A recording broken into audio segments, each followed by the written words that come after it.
Hello students, you are very welcome to our channel पर आपको बहुत बहुत स्वागत है बच्चों। और अभी जो चैप्टर चल रहा है फ्रैक्शंस इन डिस्गाइज, ठीक है, उसमें आज का टॉपिक है यूजिंग परसेंटेजेज। परसेंटेज का यूज कहाँ कहाँ है, मतलब ये तो हमने देख लिया कि परसेंटेज का बहुत ज़्यादा यूज है, लेकिन स्पेशली जो जब हम दो क्वांटिटी या दो से अधिक क्वांटिटी को जब हम कंपेयर करते हैं तो वहाँ परसेंटेज का बहुत ज़्यादा यूज होता है, ठीक है। एज फॉर एग्जांपल, अब इसमें कह रहा है फर्स्ट एग्जांपल में Isa scored 42 marks out of 50 on an English test and 70 marks out of 80 in a science test.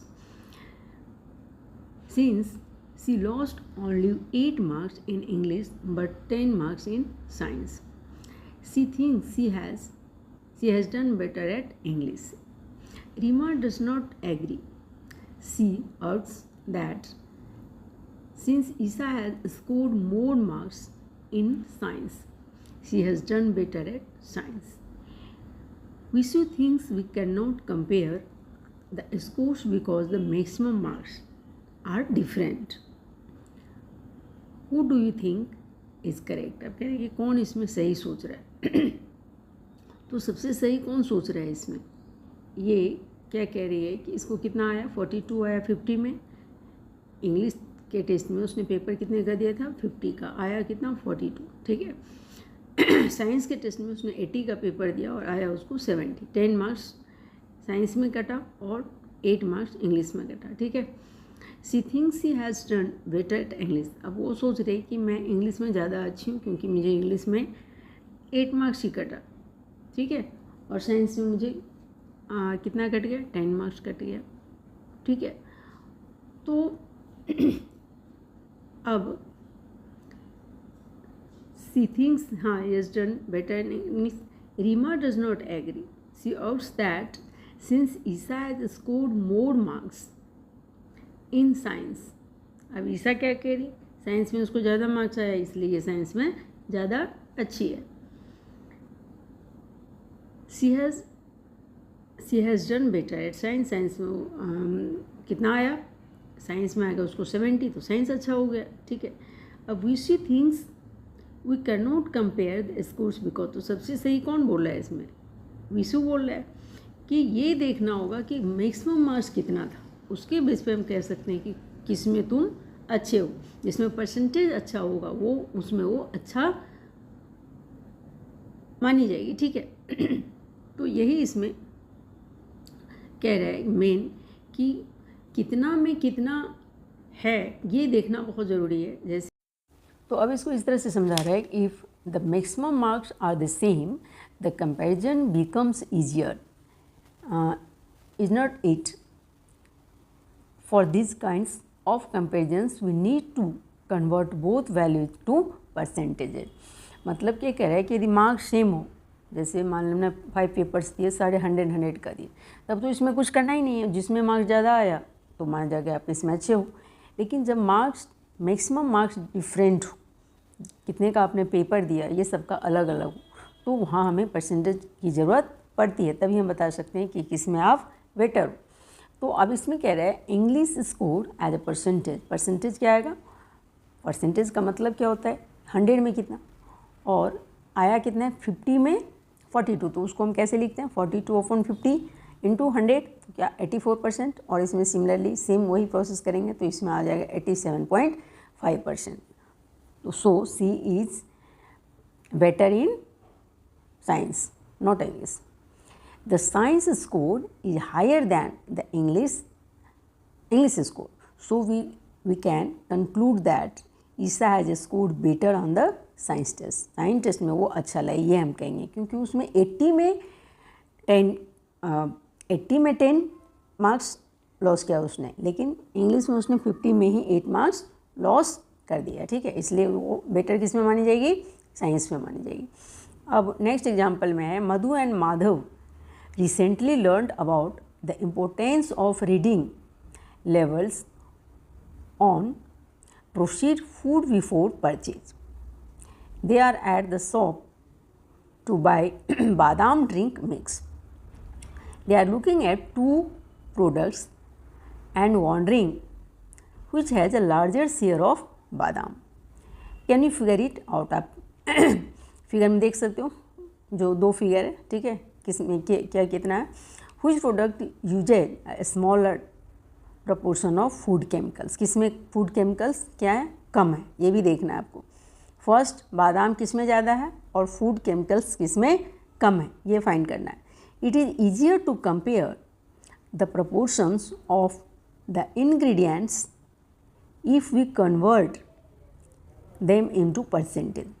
अब कह रहा है कि इसको पता करने के लिए हमको क्या करना पड़ेगा, यहाँ परसेंटेज फाइंड करना पड़ेगा, इसको कन्वर्ट करना पड़ेगा। जो भी वेट है उसको किस में कन्वर्ट करना पड़ेगा, परसेंटेज में कन्वर्ट करना पड़ेगा। परसेंटेज में कन्वर्ट करने का मतलब कि यदि 70 ग्राम में इतना है तो 100 में कितना होगा। इस तरह से हम क्या करेंगे, परसेंटेज को फाइंड करेंगे और तब हमको पता चलेगा कि किस में बादाम ज़्यादा है और किस में फूड केमिकल्स कम है, ठीक है। तो it is easier to compare the proportions of the ingredients if we convert them into percentage. For example, DEF's sugar content as a percentage of total weight is equal to 99 upon 150 into 100. It is equal to 66%. अब ये दोनों का नाम अलग है, ये DEF है, ठीक है। अब ये DEF है, इसमें कह रहा है कि क्या फाइंड करना है, इसमें हमको शुगर फाइंड करना है, ठीक है। तो शुगर इसमें है 99, यदि हम ग्राम में लें, इसमें क्या है, ग्राम में है ना, तो इसमें शुगर दिया हुआ है ना 99 ग्राम, ठीक है। तो 99 ग्राम शुगर है कितने में, इसका पूरा वेट क्या है 150 ग्राम। तो अब हमको ये देखना है कि शुगर इसमें कितना परसेंट है।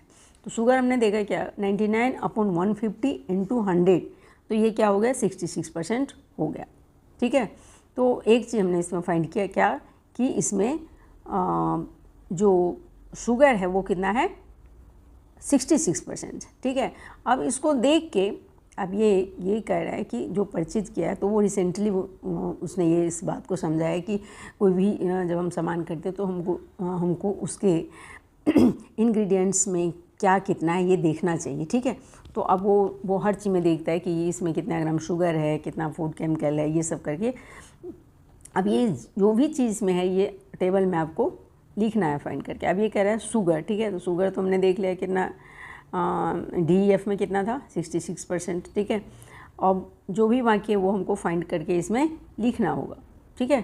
तो अब इसमें हम देखेंगे, इसमें अब मिल्क और बादाम पाउडर कितना है, बादाम पाउडर यहाँ 12 ग्राम लिखा हुआ है, ठीक है। और फूड केमिकल कितना है 9 ग्राम, ठीक है। तो इसका हम बादाम पाउडर निकाल लेंगे 12 ग्राम कितना में 150 में, ठीक है। तो 100 में कितना होगा 12 ग्राम बादाम पाउडर जो है इसमें 12 ग्राम है, तो 100 में कितना हो जाएगा, 100 में हो जाएगा 12 अपॉन कितना 150 इंटू 100, ये परसेंटेज। तो 0 0 5 2 जा 10 एंड 5 3 जा 15, यहाँ पे 3 4 जा 12। तो इसका मतलब ये हो गया कि यहाँ बादाम 8 ग्राम कितने में आ रहा है 100 ग्राम में। तो बादाम का परसेंटेज क्या हो जाएगा 8% हो गया इसमें, कि बादाम क्या हो गया 8% हो गया। अब 9 ग्राम क्या है फूड केमिकल है, तो 8% बादाम हमने फाइंड कर लिया, तो फूड केमिकल भी फाइंड कर ही लेते हैं। 9 अपॉन 150 इंटू 100 इसका परसेंटेज। तो ये 5 2 जा 10, 5 3 जा 15, 3 3 जा 9, ठीक है। अब ये 6% हो गया, 6% क्या हो गया फूड केमिकल हो गया। और अब इसमें यही कह रहा है ना, बादाम पाउडर आया 8% और फूड केमिकल आया 6%, ठीक है। यहाँ बादाम पाउडर आया 8% और फूड केमिकल आया 6% इसमें। अब इसमें देखेंगे ये 8% और ये 6%, ठीक है। अब हम इसमें देखेंगे तो इसमें क्या होगा, यहाँ क्या आ गया 8% और 6% आ गया। अब इसमें शुगर कितना है, 272 ग्राम है 400 में। तो ये देखना है कि शुगर कितना परसेंट है। तो कैसे फाइंड करेंगे इसको, 272 अपॉन 400 इंटू 100, 0 0 0। अब ये तो कट ही जाएगा, 4 6 जा 24 एंड 4 6 जा 24 और ये बच गया 3 2 4 8 जा 30, तो 68% हो गया। ठीक है, अब शुगर कितना हो गया इसमें, 68% हो गया। बादाम पाउडर 40, 400 में 40 तो 10% हुआ ना, 400 में 40 तो ये 10% हो गया। 68% और 10%। फूड केमिकल 24 अपॉन 400 इंटू 100, तो ये कैंसिल हो गया, तो 6% हो गया फूड केमिकल। ठीक है, तो फूड केमिकल दोनों में सेम, है। तो अब हम इसको फिल कर सकते हैं, जो भी फिल करना है यहाँ टेबल। ठीक है, यहाँ पे टेबल फिल करना है। अच्छा, मिल्क सॉलिड्स भी बताना है ना। तो फूड केमिकल क्या था, दोनों में 6% था, है ना। फूड केमिकल दोनों में 6%, 6%। और बादाम पाउडर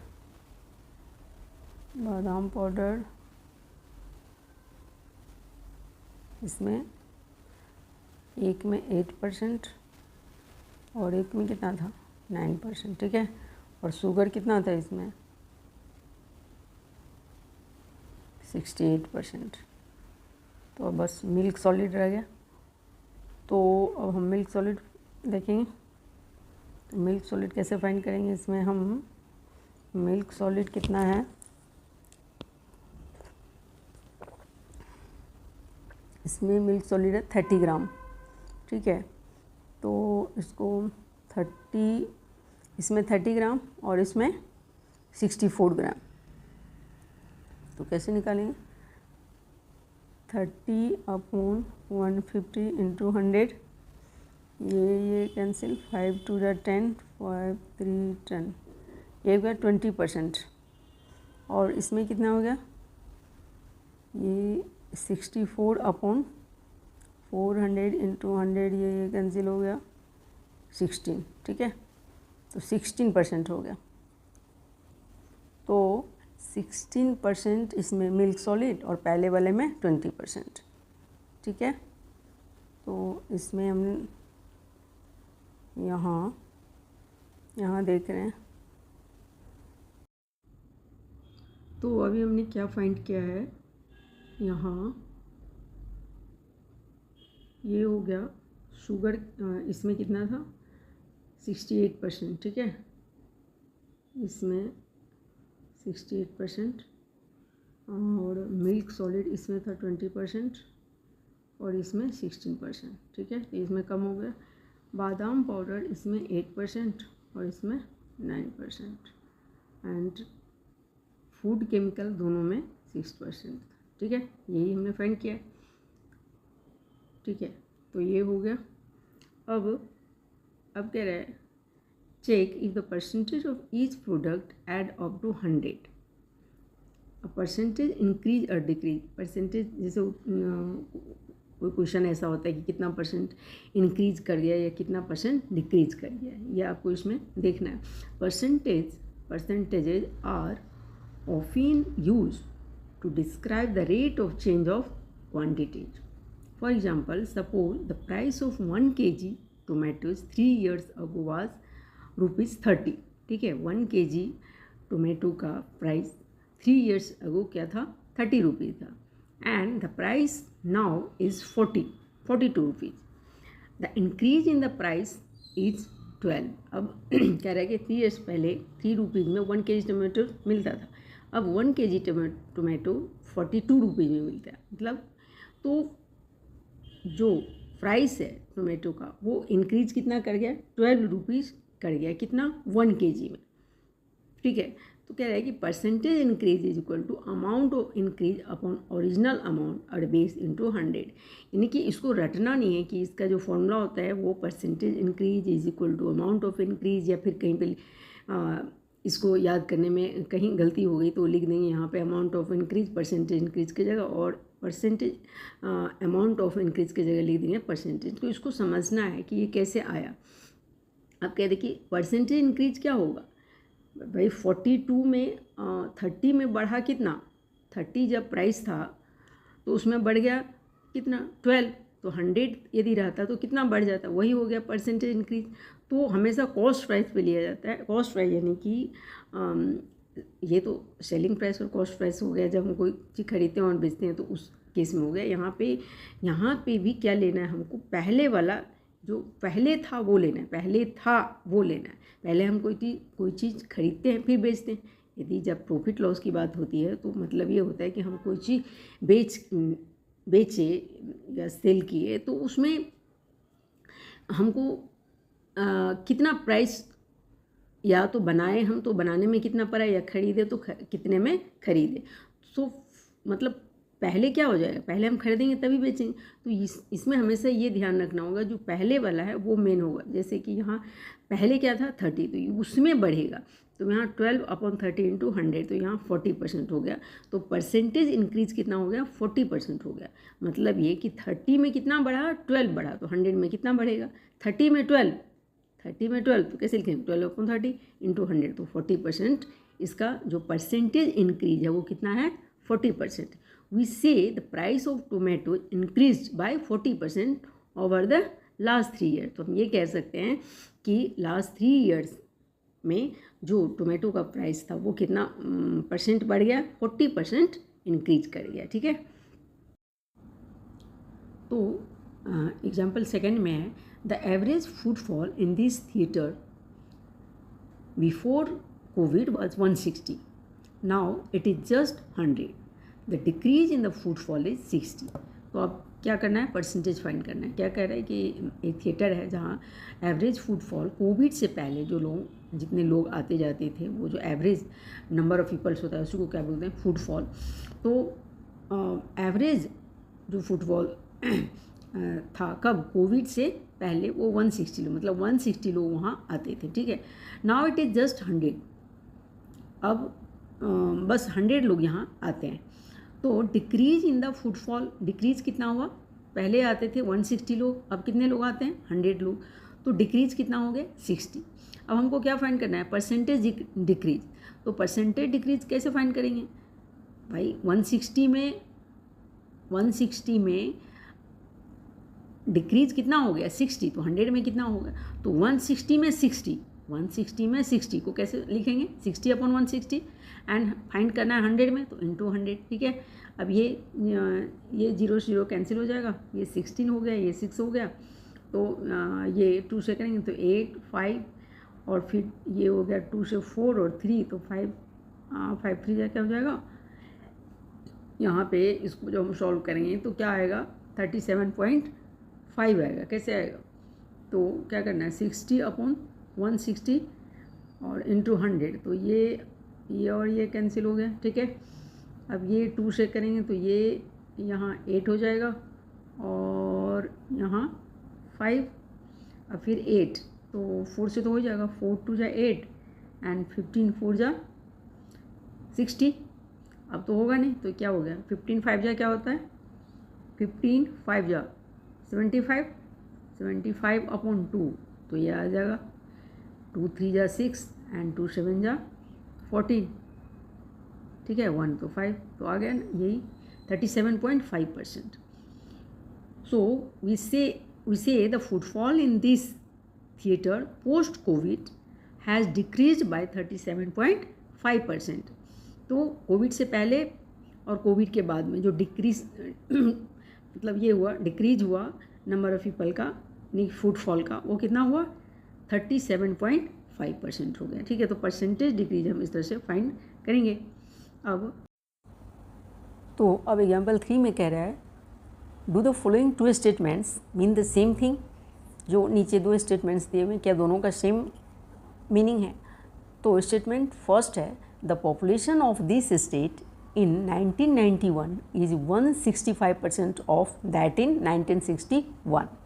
तो इस स्टेटमेंट का क्या मतलब हुआ कि कह रहे हैं population of this state in जो स्टेट का जो पॉपुलेशन है वो 1991 में 165% हो गया था 1961 का।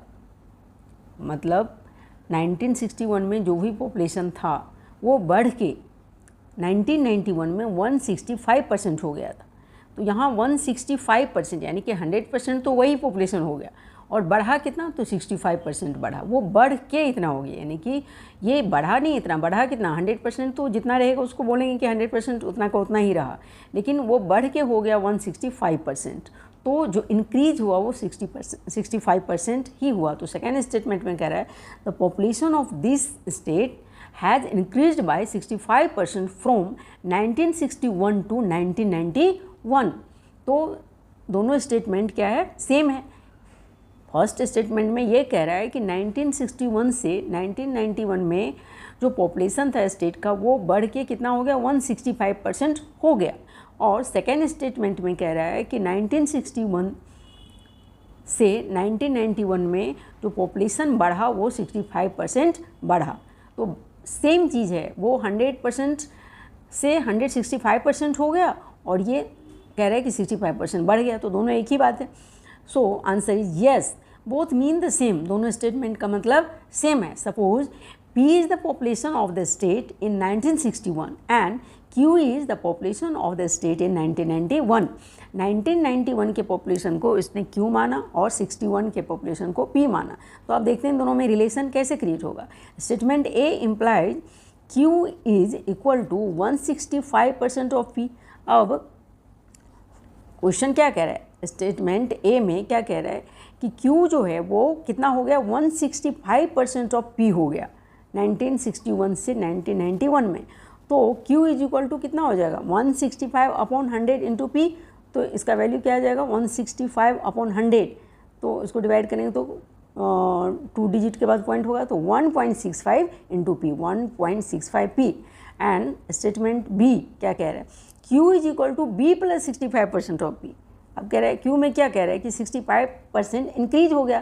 तो जो पॉपुलेशन था प्लस 65% उस पॉपुलेशन का, तो 65% of P। So Q is equal to P plus फिर 65% को हम क्या लिख सकते हैं? 65 अपॉन 100 और फिर 100 से डिवाइड करेंगे तो 0.65 आ जाएगा।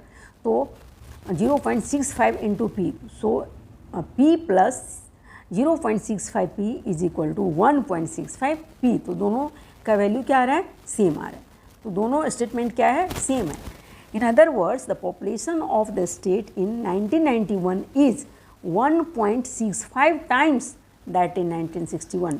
अब दूसरे शब्दों में हम इसको इस तरह से बोल सकते हैं कि 1961 में जो पॉपुलेशन था वो कितने टाइम्स बढ़ गया? 1.65 टाइम्स बढ़ गया। कब तक? 1991 तक। ठीक है। तो अब जो नेक्स्ट टॉपिक है वो प्रॉफिट एंड लॉस है, तो वो हम नेक्स्ट वीडियो में करेंगे। सारे चैप्टर्स का प्लेलिस्ट बना हुआ है, कोई भी चैप्टर पढ़ना हो प्लेलिस्ट ऑन करके उसमें थ्योरी प्लस प्रॉब्लम सारा दिया हुआ है, एक एक करके समझाया हुआ है। ठीक है। तो कोई चैप्टर पढ़ना हो तो बेटर होगा कि आप प्लेलिस्ट से पढ़िए, और कोई भी दिक्कत हो तो प्लीज़ कमेंट कीजिए कमेंट बॉक्स में।